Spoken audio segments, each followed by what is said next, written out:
ළමයි මේක මේ මාළු ටැංකියක් වගේ දැක්කට මේ තියෙන මාළු ටැංකියක් නෙවෙයි ජපානයේ තියෙන කුණු කානුව. 60 කිලෝමීටර් 100ක් විතර වේගෙන් මේ ස්කේට් බෝඩ් එක පදිද්දි මෙයා බලන්නකෝ මේ වංගුව ගන්නෙ කොහොමද කියලා.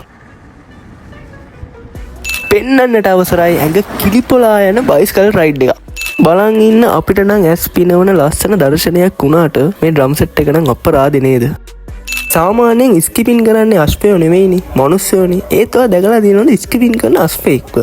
ලයිසන් එක ගන්න ගියාම අපේ රටේ අට ගහනවා වගේ නෙවෙයි වෙන රටවල් වල අට ගහිල්ල. බලන්නකෝ මේවන ඉතින් අපේ ලංකාවේ අයියලාට නිකන් සූපින් වැඩනේ.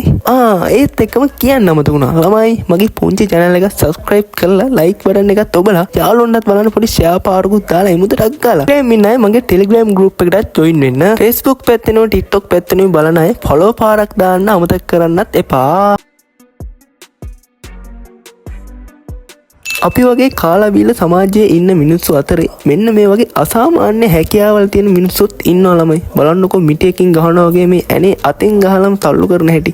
ගිලපු හාපැටව ටික හොටේ අයින් කරලා ආපහු ගන්න හැටි බලන්නකෝ. පව් හැබැයිනේ.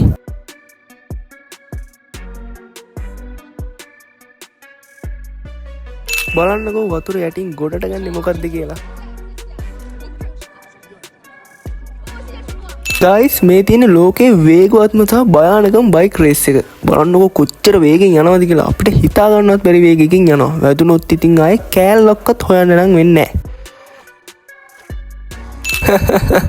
මේක දැක්කට පස්සේ මට පොඩි කියමනක් මතක් වුණා. තිස්ස මුවා පස්සේ පන්නනවා. මුවා තිස්ස පස්සේ පන්නනවා. බලන්නකෝ මේ පූසයි මියයි අල්ලන සෙල්ලම් කරන හැටි. ළමයි මං අර කියමන නිකන් විහිළුවට කිව්වේ. මෙන්න මේ වගේ එළාම්මයක් සාමාන්‍යයෙන් කීයක් විතර වේද දන්නේ නැහනේ.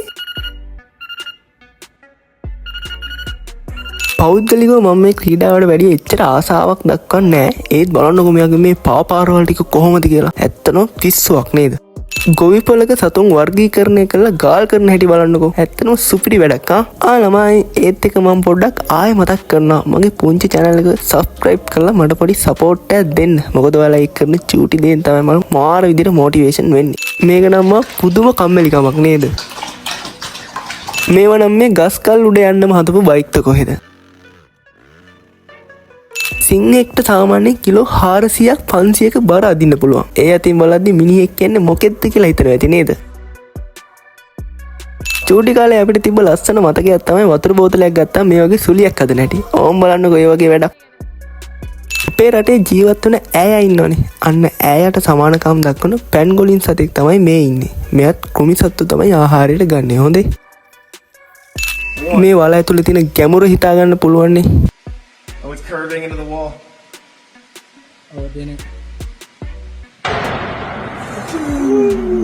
එහෙනම් ළමයි අදට මට යන්න අවසරයි. ඊළඟ දවසෙත් මේ වගේ ලස්සන වීඩියෝ එකක් අරන් එනකම් මාව subscribe කරලා පරිස්සමට ඉන්න.